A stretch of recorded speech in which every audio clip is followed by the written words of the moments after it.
tanto han equivocado en un país que tiene su sentido el subcontinente, porque si bien es cierto, a diferencia de Nicaragua, de enfrentar los problemas de impunidad es la del fiscal general.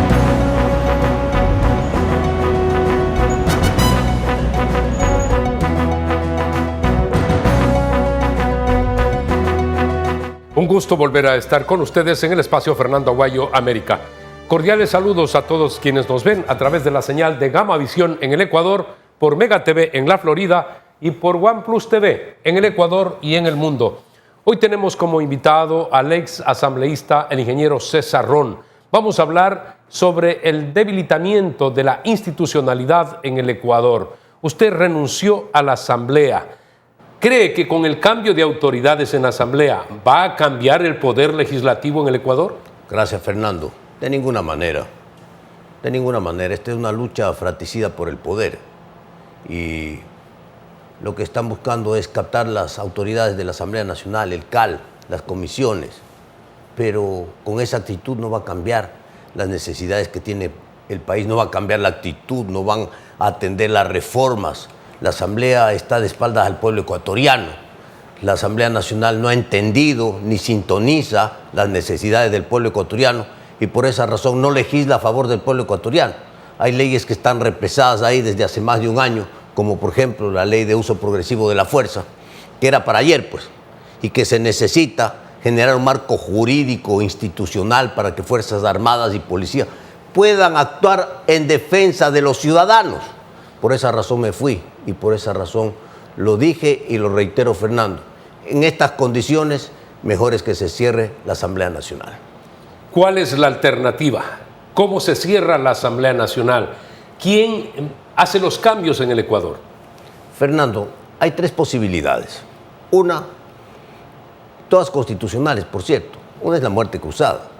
Pero muerte cruzada sin reforma no sirve de nada, porque después de 6 meses ir a elegir lo mismo, no hemos resuelto el problema del país. Entonces aquí, muerte cruzada es con reforma. ¿Cómo se puede hacer la reforma? Con una consulta popular, que tendría que hacerse antes de la muerte cruzada, para poder tener reforma que permita reinstitucionalizar el país, tener una asamblea que permita la gobernabilidad, una asamblea que se elige en segunda vuelta, una asamblea que sea bicameral, una asamblea donde se reduce el tamaño de la asamblea, y ahí para eso hay un dictamen de la Corte Constitucional de 137 a 95 miembros, y donde se elimina además el Consejo de Participación Ciudadana, que es lo que el pueblo ecuatoriano viene pidiendo a gritos hace muchos años. Esa es la segunda posibilidad.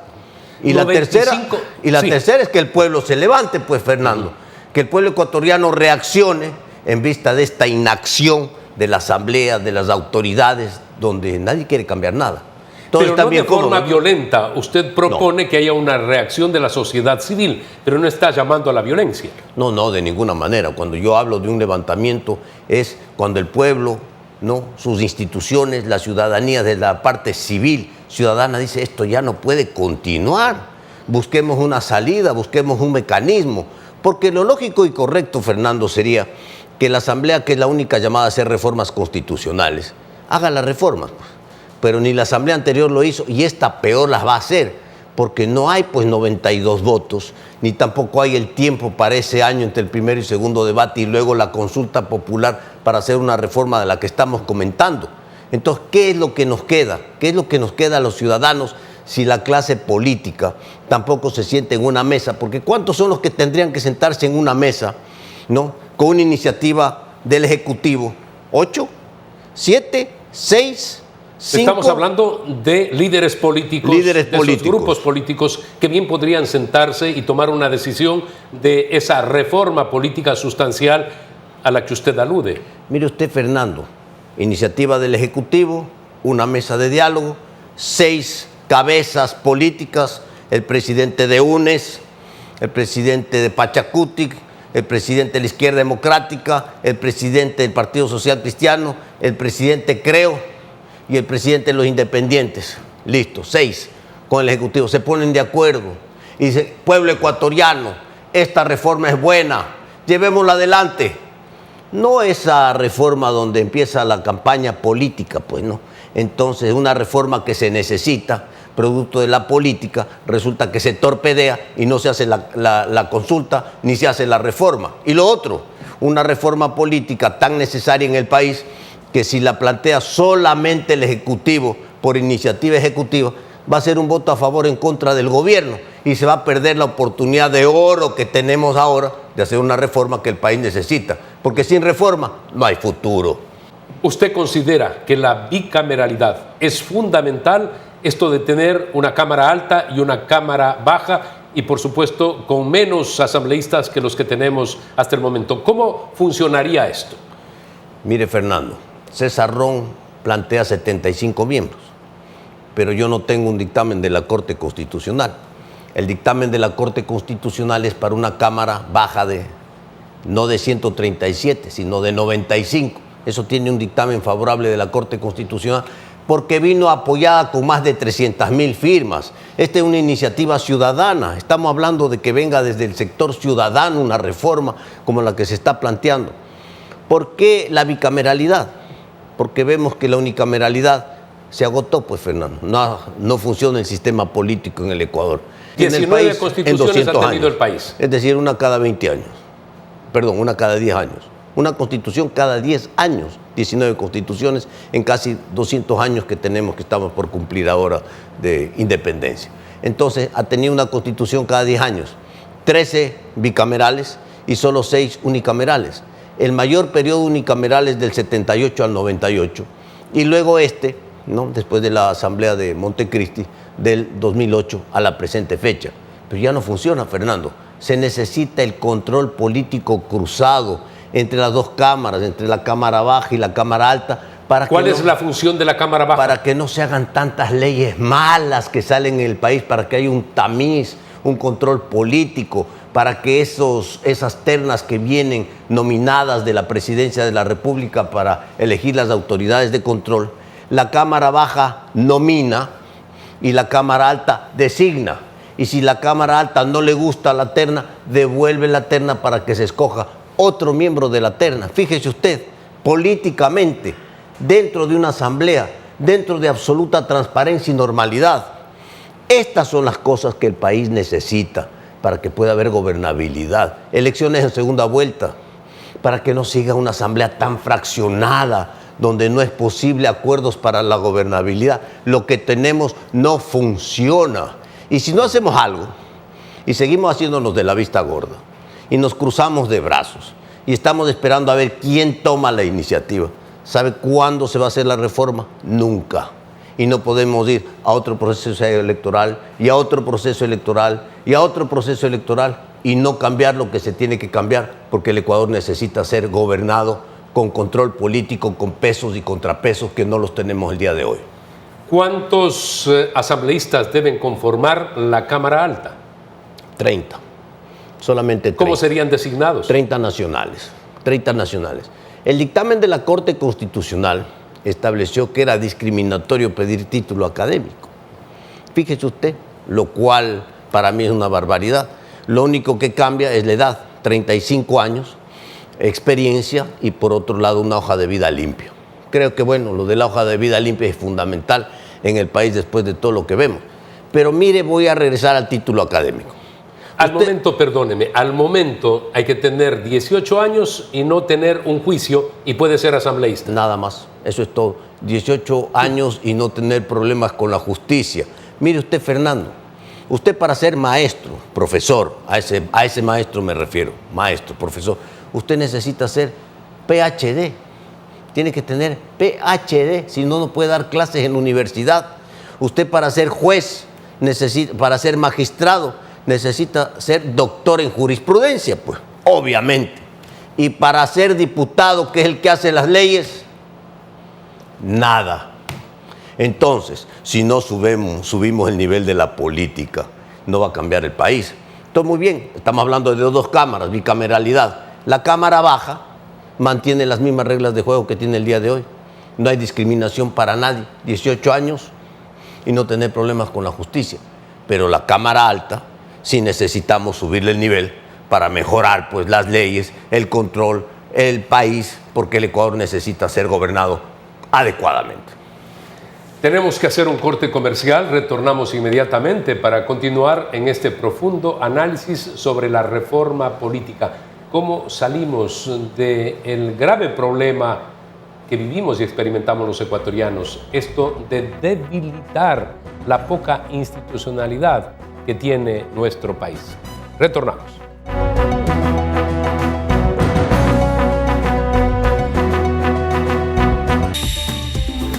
Inicio de espacio publicitario. Vive intensamente, Gamavisión en cada rincón. Ella es Sofía, y 5 días le tomó poder hacer este truco. Viene siempre al parque porque le gusta mucho andar en patineta. Pero su sueño es ser veterinaria, porque ama los animales, y gracias a todas las oportunidades de estudio que ha recibido de la alcaldía, está segura de que se convertirá en una gran doctora. Cada vez son más las oportunidades que estamos creando para ti y la ciudad. Porque tu bienestar siempre es primero. Alcaldía de Guayaquil. UTEC está lista para recibir a sus estudiantes en su nuevo campus en este mes de abril.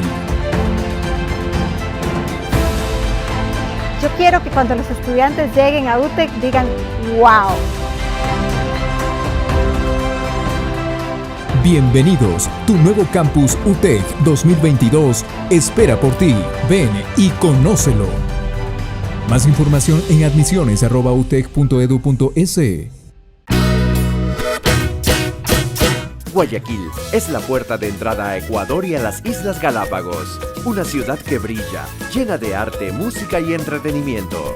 Aquí la aventura se expresa en todas sus formas, desde paseos por el río y sus malecones hasta conciertos al aire libre y vista panorámica de la ciudad desde La Perla. Y en la noche la diversión no se detiene, con diversas actividades para todos.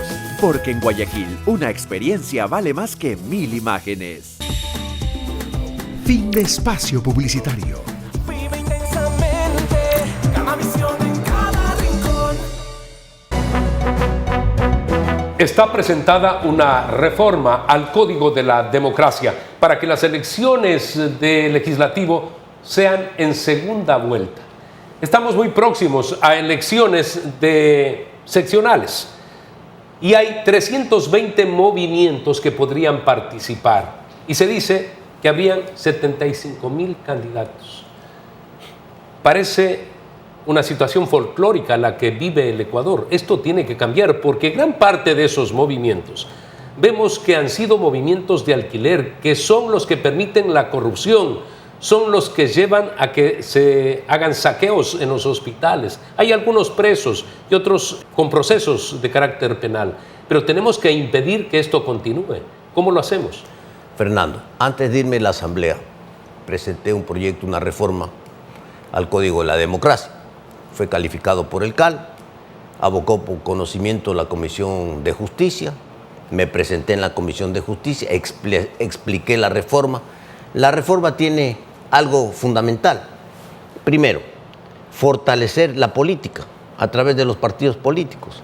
Los partidos políticos nacionales que participen en el ámbito nacional, porque hay que poner orden a este desorden que usted acaba de decir, y los partidos políticos locales en el ámbito local. Lo otro, evitar los partidos políticos de alquiler, que hoy se inscriben pues para participar estos 320 en las elecciones y como les va muy mal, desaparecen al día siguiente. Pero han hecho negocios previamente. Pero eso le cuesta al Estado, pues. Esto le cuesta al Estado. Entonces, nadie puede participar en la política, esa es la reforma, si no tiene al menos 2 años de vigencia la organización política. Democracia interna, controlada por el CNE. Elecciones internas, capacitación y formación política. Entonces, después de 2 años que usted ha cumplido con todos estos requisitos, muy bien, ahora sí está calificado para entrar a la política. Y finalmente, elecciones en segunda vuelta. Porque estamos hablando hace un momento de una reforma institucional que de pronto nunca llega, Fernando. Entonces, al menos en lo que sí está vigente, que es el Código de la Democracia y la unicameralidad, hagamos algo para mejorar la situación política del Ecuador, que las elecciones sean en segunda vuelta. ¿Para qué? Para que el gobierno pueda tener el que le toque, mayorías que permitan la gobernabilidad del país y no este fraccionamiento que tenemos hoy. Eso está en discusión en la Asamblea. Usted dejó esa propuesta. Pero ¿está caminando esto? Está en la Comisión de Justicia. Lo que pasa es que lamentablemente en la Asamblea Nacional no se establecen prioridades, Fernando. Hablamos hace un momento, prioridades. ¿Cuál es una prioridad? La seguridad, la ley de uso progresivo de la fuerza. ¿Dónde está? En un cajón. Otra prioridad, ya vienen las elecciones seccionales. Para estas elecciones no se va a poder. Para estas elecciones va a seguir el circo. Van a haber pues los 320 partidos y movimientos y van a haber los 75,000 candidatos. Parece chiste, Fernando, pero no, es una realidad. Y en las elecciones anteriores hubieron casi 50,000 candidatos, en las seccionales me refiero. Entonces, hagamos la reforma para que en la subsiguiente elección, que sería la general, la de presidente y diputados, hagamos pues esta reforma política para que en el próximo proceso electoral las elecciones de diputados y asambleístas sean en la segunda vuelta electoral. Para lograr ese gran cambio que estamos proponiendo, primero debe haber un comportamiento diferente de la colectividad, porque también aletargada nuestra sociedad ha ido cayendo en los vicios que nos han propuesto desde las altas esferas del Estado ecuatoriano. Y somos permisibles a todo, permitimos absolutamente todo y hemos llegado a los extremos. Tiene que haber mayor conciencia en las familias a la hora de formar, por ejemplo, a sus hijos. Fernando, todos queremos que cambie el país y entonces es muy fácil señalar con el dedo. Quiero que cambien los partidos políticos, quiero que cambie el Congreso, quiero que cambie la justicia, quiero que cambie el gobierno, pero el primer cambio que tenemos que hacer es en nosotros mismos. Si nosotros no cambiamos, no va a cambiar el país. Si nosotros no tomamos principios, moral, ética, fe pública, como principios fundamentales de una estructura personal, que es la que tenemos que llevar en beneficio del país para construir un país diferente, esto no va a cambiar, Fernando. Siempre estamos pidiendo que alguien cambie, pero los primeros que tenemos que cambiar somos nosotros, porque el país está podrido y ya vemos todo lo que ha pasado en estos días, que no nos hubiéramos imaginado siquiera que podía ocurrir, porque los excesos en la política están a la orden del día, la corrupción está a la orden del día, y eso es lo que tenemos que combatir desde ese cambio personal para combatir la corrupción, porque vamos a ser gobernados con ejemplo, con ética, con principios, con moral, con fe pública, con transparencia, que es lo que no hay el día de hoy. Y en este desorden que está amparado por la Constitución, entonces vemos que la Asamblea no legisla. Y como la Asamblea no legisla, la Corte Constitucional se ha extralimitado en sus funciones y hoy legisla. Pero los dictámenes de última instancia e inapelables de la Corte Constitucional han generado graves problemas. El último, la justicia, que el propio presidente de la Corte Superior de Justicia le llama la atención a la Corte Constitucional y le dice: señores, por favor, sentémonos en una mesa para buscar los mecanismos, porque si no nosotros, la justicia, no podemos actuar. ¿Qué ocurre con eso?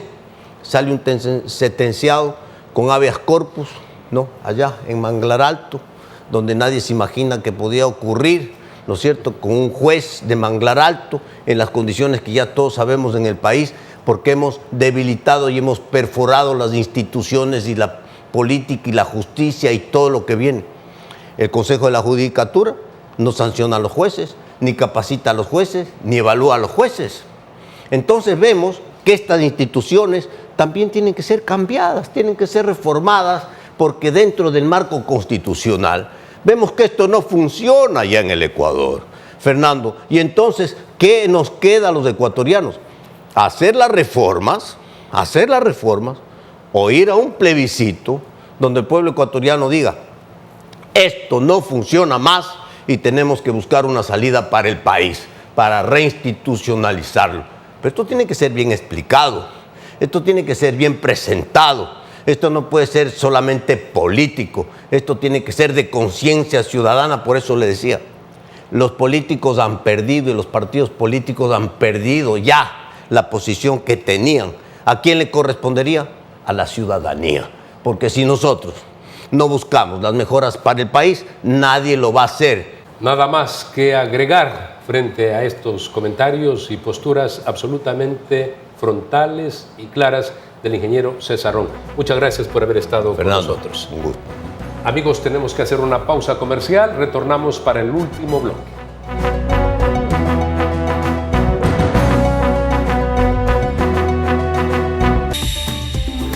Inicio de espacio publicitario. Vive intensamente, Gamavisión en cada rincón. Él es Carlos. Durante 15 años ha recorrido la ciudad de 8 a 8, recogiendo y dejando pasajeros. Y nunca ha visto la ciudad tan linda, con mejores accesos, calles pavimentadas y avenidas que le permiten llegar a cada punto en menos tiempo. Cada obra, cada proyecto lo hacemos por ti, para mejorar tu vida, cambiando a Guayaquil. Porque tu bienestar siempre es primero. Alcaldía de Guayaquil. UTEG está lista para recibir a sus estudiantes en su nuevo campus en este mes de abril. Yo quiero que cuando los estudiantes lleguen a UTEC digan ¡wow! Bienvenidos, tu nuevo campus UTEG 2022 espera por ti. Ven y conócelo. Más información en admisiones@utec.edu.es. Guayaquil es la puerta de entrada a Ecuador y a las Islas Galápagos, una ciudad que brilla, llena de arte, música y entretenimiento. Aquí la aventura se expresa en todas sus formas, desde paseos por el río y sus malecones hasta conciertos al aire libre y vista panorámica de la ciudad desde La Perla. Y en la noche la diversión no se detiene, con diversas actividades para todos, porque en Guayaquil una experiencia vale más que 1000 imágenes. Fin de espacio publicitario. Vive intensamente, Gamavisión en cada rincón. En esta parte del programa vamos a hablar sobre actividades productivas, como el turismo, por ejemplo. Les vamos a presentar una entrevista con la señora Gloria Gallardo, que es la presidenta de la Empresa Pública Municipal de Turismo de Guayaquil. El mundo está retomando la normalidad en el negocio turístico y, por supuesto, lo tiene que hacer el Ecuador y, lógicamente, la ciudad de Guayaquil. ¿Podemos decir que empezamos a recuperar la normalidad para la actividad turística en la ciudad de Guayaquil? Bueno, esto es una industria de reuniones, el segmento MAIS, en el que hemos trabajado durante 4 años, desde el año 18, 19, 20, 21, y hemos dado resultados con un buró de convenciones que se creó precisamente para consolidar a Guayaquil como un destino de reuniones nacional e internacional, y lo hemos logrado, pero precisamente trabajando planificadamente. El segmento MICE, que se lo conoce por sus siglas en inglés, que es Meeting, Incentive, Conference and Convention, Exhibition. ¿Qué significa esto?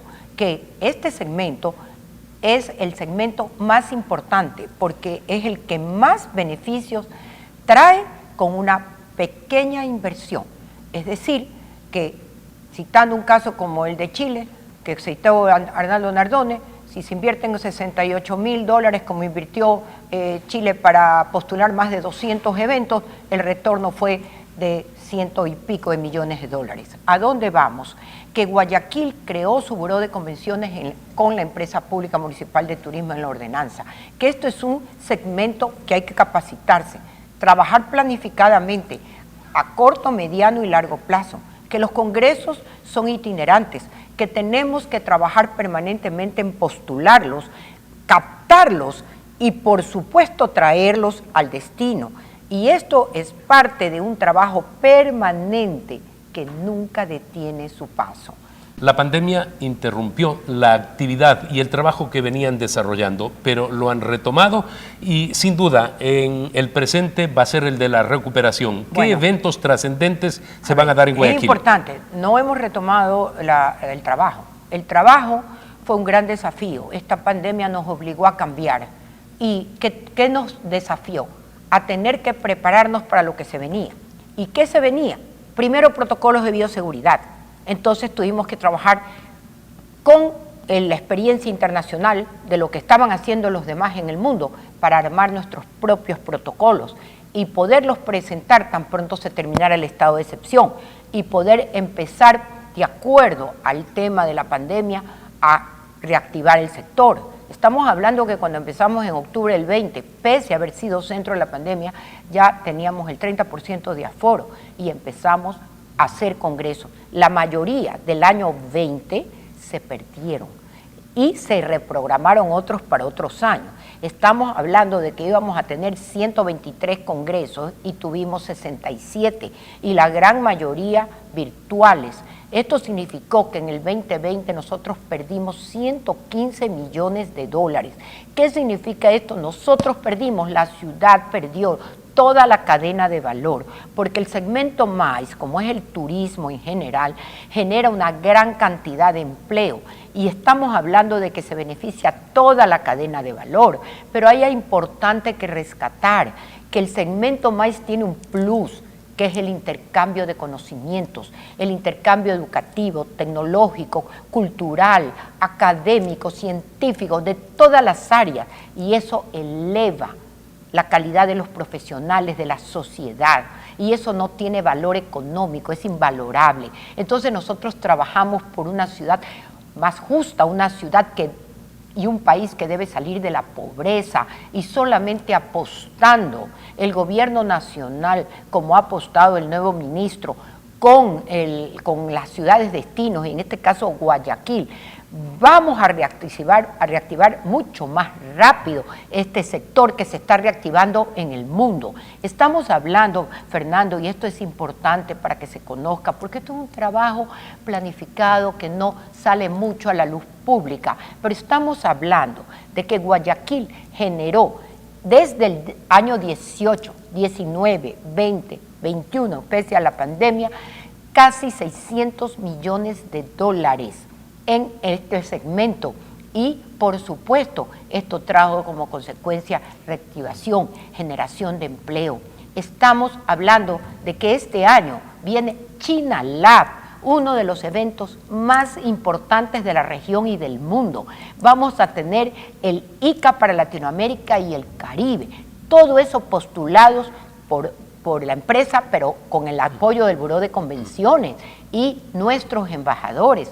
Todo un programa de más de 200 embajadores que son representantes de gremios científicos, académicos, educativos, deportivos, etcétera, que trae como consecuencia congresos al país. ¿Por qué? Porque los que representan tienen el perfil porque van a los congresos y pueden traer, y son los presidentes. Entonces, este año tenemos también la final de la Copa Libertadores de América. Y esa final, el Buró de Convenciones de Guayaquil hizo todo el trabajo para la postulación, que se llama el presentar el bidding book y la guía destino, que determinó, y lo hicimos trabajando con la Federación Deportiva del Guayas, que tengan todo el apoyo nuestro, la Conmebol, y esto se ganó con todas las cartas de apoyo de la alcaldía, de la empresa de turismo, etcétera.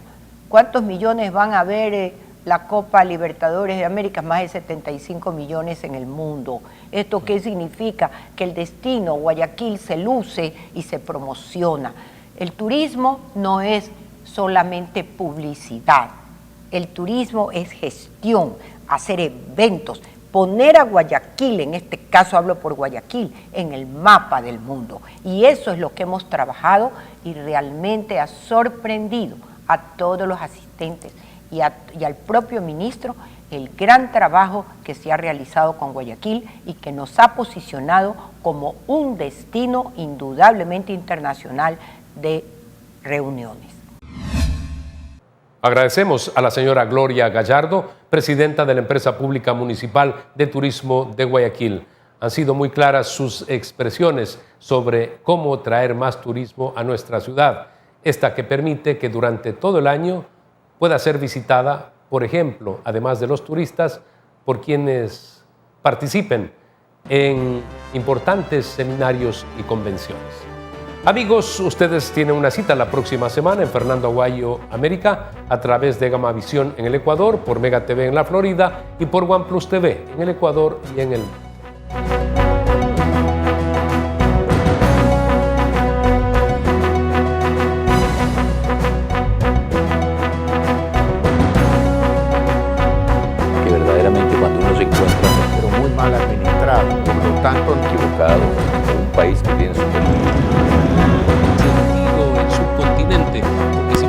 A diferencia de Nicaragua. De enfrentar los problemas de impunidad es la del fiscal general.